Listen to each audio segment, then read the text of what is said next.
समय की बात है जब एक शहर में रोहन की बहुत बड़ी कपड़ों की दुकान थी।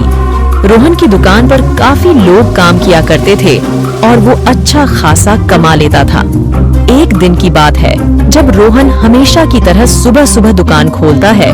उसके बाद वो पूजा पाठ करके गल्ले पर बैठ जाता है। फिर ग्राहकों का आना भी शुरू हो जाता है। आज मेरा एक ऑर्डर आने वाला है तो ध्यान से उतरवा लेना। मैं शायद आज जल्दी घर चला जाऊंगा। जी सर, मैं उतरवा लूंगी। रोहन उस दिन जल्दी घर चला जाता है और फिर शाम को उसका नए कपड़ों का ट्रक भरकर ऑर्डर आ जाता है। भैया, ये सब कपड़े आप नीचे गोडाउन में रख दो। निशा सारे कपड़े को गोडाउन में रखवा लेती है। उसके बाद वो एक एक कपड़े दुकान में हैंगर पर लगाने लगती है। वाह, कितने सुंदर कपड़े हैं।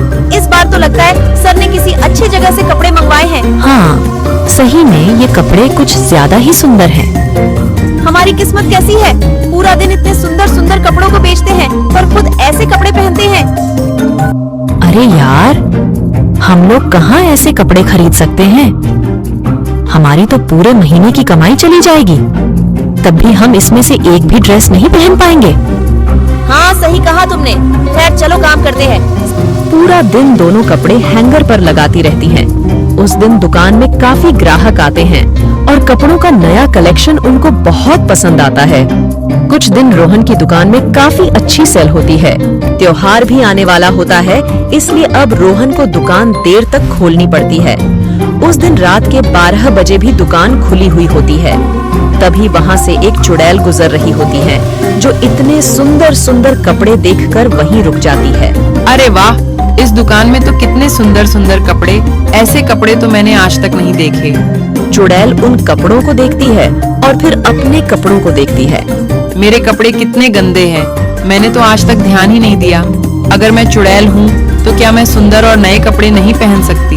मुझे भी नए नए कपड़े पहनने हैं। चुड़ैल को सुंदर सुंदर कपड़े देख लालच आने लगता है। वो सोच लेती है कि अब उसे भी नए कपड़े ही पहनने हैं। वो दुकान के बंद होने का इंतजार करने लगती है। कुछ देर बाद रोहन दुकान को ताला लगाकर घर चला जाता है।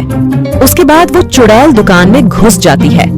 अरे ये कितने सुंदर कपड़े हैं, ऐसे कपड़े तो मैंने आज तक नहीं पहने।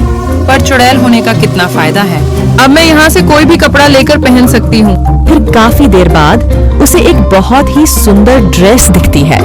वो उसे अपने ऊपर लगाते ही इतनी खुश हो जाती है और झट से उसे पहन लेती है। अरे, मैं कितनी अच्छी लग रही हूँ। मेरे जैसी चुड़ैल तो पूरी दुनिया में नहीं होगी। मैं अभी अपनी चुड़ैल सहेलियों के पास जाती हूँ और उनको अपने कपड़े दिखाती हूँ। चुड़ैल उस दुकान से निकलकर सीधा अपनी चुड़ैल सहेलियों के पास जाती है। बाकी चुड़ैल उस चुड़ैल को देखकर दंग रह जाती है। अरे, ये इतने सुंदर कपड़े पहनकर कहाँ से चली आ रही है? ये तो बोल रही थी कि मैं घूमने जा रही हूँ, फिर ये नए कपड़े कहाँ से ले आई? चुड़ैल उनके पास जाती है और उनको अपने कपड़े दिखाने लगती है। देखो देखो, मेरे कपड़े कितने सुंदर हैं ना, मैं कितनी अच्छी लग रही हूँ ना। कपड़े तो हमने तुम्हारी दूर से ही देख लिए, पर ये बताओ कि तुम लाई कहाँ से? अरे वो मोहल्ला है ना जो अक्सर मैं टहलने जाती हूँ, आज वहाँ है। आज वहाँ इतनी रात को भी दुकान खुली हुई थी और उसमें इतने सुंदर सुंदर कपड़े थे कि मैं तुमको क्या बताऊँ। फिर जैसे उस दुकान का मालिक दुकान बंद करके गया, तभी मैं दुकान में घुसकर ये कपड़े पहनकर आ गई। तुझे हमारी जरा भी याद नहीं आई? तूने हमारे बारे में बिल्कुल नहीं सोचा ना? वैसे तो बोलती है कि तुम दोनों मेरी पक्की सहेली हो, पर देखो तो। अरे अरे, तुम दोनों तो बेकार में गुस्सा हो रही हो। मैं तो सबसे पहले तुम्हारे पास ही आई। मैंने सोचा कि मैं तुमको उसी दुकान में ले जाऊंगी ताकि तुम दोनों भी अपनी साइज और पसंद के कपड़े खुद ले लो। वाह, सही किया तुमने। हाँ तो बस, फिर कल चलेंगे। तीनों चुड़ैल अगले दिन का इंतजार करने लगती हैं। अगले सुबह रोहन हमेशा की तरह दुकान खोलता है तो वहाँ सारे कपड़े बिखरे होते हैं। ये कपड़े यहाँ कैसे फैले हुए हैं? रात को तो सब ठीक था। शिला और निशा के आने के बाद रोहन उन पर गुस्सा करता है। कपड़े को उनकी जगह लगाने का काम तुम दोनों का है ना, तो फिर ये सब कपड़े यहाँ कैसे फैले पड़े हैं? सर, हमने तो एक एक कपड़े हैंगर में टांग कर रखा था। हाँ सर, ये कैसे फैल गया? जल्दी इनको समेटो, अभी ग्राहक आना शुरू हो जाएंगे तो क्या देखेंगे कि हम कपड़े ऐसे जमीन पर फैलाकर रखते हैं? दोनों मिलकर कपड़ा वापस हैंगर में टांगते हैं। दोनों को समझ नहीं आ रहा होता कि आखिर कपड़े फैले तो फैले कैसे। कुछ देर बाद ही ग्राहक आने शुरू हो जाते हैं। उस दिन दुकान में ग्राहकों की अच्छी खासी भीड़ होती है। रात हो जाती है और तीनों चुड़ैल सामने दुकान के बंद होने का इंतजार करती है। अरे ये आदमी आखिर दुकान बंद कब करेगा? अरे बस थोड़ा सब्र रखो। तभी रोहन बाहर आता है। सबके जाने के बाद वो दुकान को ताला लगाता है। रोहन के जाते ही तीनों चुड़ैल दुकान में घुस जाती है। देखो कितने सुंदर सुंदर कपड़े हैं यहाँ। सच में यहाँ तो बहुत सारे कपड़े हैं और इतने सुंदर की समझ ही नहीं आ रहा कि कौन सा पहनूं। अरे जो अच्छे लगे वो पहन लो। अब तो हम रोज रात को यहाँ आकर नए कपड़े पहना करेंगे। तीनों चुड़ैल फिर एक एक करके अपने लिए कपड़े निकालने लगती है और शीशे के सामने खड़े होकर खुद पर लगाकर देखने लगती है। जो कपड़े अच्छे नहीं लगते वो इधर उधर फेंकती रहती है और कुछ देर में वो दुकान का बुरा हाल कर देती है। चारों तरफ कपड़े फैले पड़े होते हैं। कुछ देर में जाकर तीनों अपने लिए एक एक कपड़ा पसंद कर पाती है।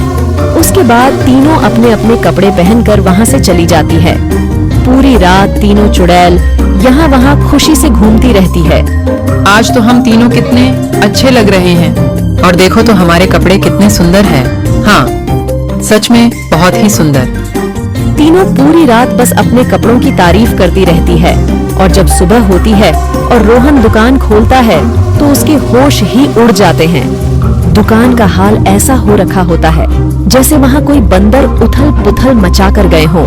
हे भगवान, ये क्या हो रखा है मेरी दुकान में? परसों भी दुकान का यही हाल था और आज भी। ये सब कौन कर रहा है? जैसे ही निशा और शीला वहाँ आते हैं तो वो भी दुकान का ऐसा हाल देखकर हैरान हो जाते हैं। सर हमने तो एक एक कपड़े हैंगर में टांग कर रखा था। रोहन उस दिन बहुत परेशान रहता है। फिर वही ग्राहक आता है।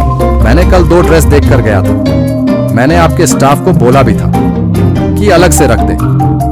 निशा, ये सर का कोई ऑर्डर है क्या? जी सर, मैं अभी लेकर आई। निशा वो दोनों ड्रेस लेने जाती है पर उसे वो ड्रेस वहाँ दिखते ही नहीं। अरे कहाँ चले गए? यही तो थे। निशा हर जगह वो ड्रेस ढूंढ लेती है पर उसे वो ड्रेस कहीं भी नहीं मिलती। फिर वो रोहन को आकर बताती है कि ड्रेस इस दुकान से गायब है। मैं रात को वहीं रखी थी, उसके बाद ही घर गई थी। रोहन को कुछ समझ नहीं आता कि रात को ड्रेसेस थी तो सुबह कहाँ गायब हो गए। भाई साहब, क्या आप कुछ देर रुक सकते हैं? मैं आपके लिए वैसे ही सेम टू सेम ड्रेस मंगवा दूंगा। नहीं, मैं इतना देर तक नहीं रुक सकता। अगर आपके पास वो ड्रेस नहीं है तो कोई बात नहीं, मैं बगल वाले दुकान से देख लेता हूँ। ग्राहक वहाँ से चला जाता है और अब रोहन का दिमाग खराब हो जाता है। वो उसी दिन अपनी दुकान में कैमरा लगवाता है ताकि उसे पता चल पाए कि आखिर दुकान में ये सब कौन कर रहा है। रात को फिर से चुड़ैल आकर दुकान में उथल पुथल मचाती है और अपनी अपनी पसंद के कपड़े पहनकर चली जाती है। उसके बाद वो पूरी रात घूमती रहती है। अगले दिन रोहन आते ही कैमरे की रिकॉर्डिंग चेक करता है। फिर जो वो देखता है उससे उसके होश उड़ जाते हैं। तीनों चुड़ैल दुकान से कपड़े चोरी कर ले जा रही होती है। निशा और शीला भी रिकॉर्डिंग देखकर दंग रह जाती है। अरे बाप रे, ये तो कपड़े चुराने वाली चुड़ैल है। अब हम क्या करेंगे सर? ये तो रोज कपड़े चुरा के जा रही है और दुकान की भी बुरी हालत कर देती है। मैं एक बाबा को जानती हूँ, वो इसका हल बताएंगे। और दोनों बाबा के पास जाती है, उनको सारी बात बताती है। बाबा एक पानी की बोतल में जादुई मंत्र पढ़कर देता है। जाओ और फिर सभी कपड़ों पर ये पानी छिड़क दो, फिर वो चुड़ैल दोबारा नहीं आएगी। शीला और निशा ऐसा ही करती है। अब रात को चुड़ैल वापस आती है और दूसरे कपड़े पहनकर चली जाती है। उस रात चुड़ैल को बुरी तरह खुजली होती है कि वो खुजला खुजला कर पागल हो जाती है। वो कपड़े उनको कांटों की तरह काटने लगते हैं। क्या परेशानी है? इससे अच्छा तो हमारे पुराने कपड़े ही ठीक थे। जल्दी से फेंको इन्हें। तीनों चुड़ैल वो कपड़े फेंककर अपने कपड़े वापस पहन लेती है और दोबारा उस दुकान में कभी नहीं जाती। रोहन को चुड़ैल से छुटकारा मिल जाता है। शीला और निशा बहुत खुश हो जाती है और वहाँ से अपने लिए एक एक ड्रेस ले लेती है जिसे वो त्योहार वाले दिन पहनती है।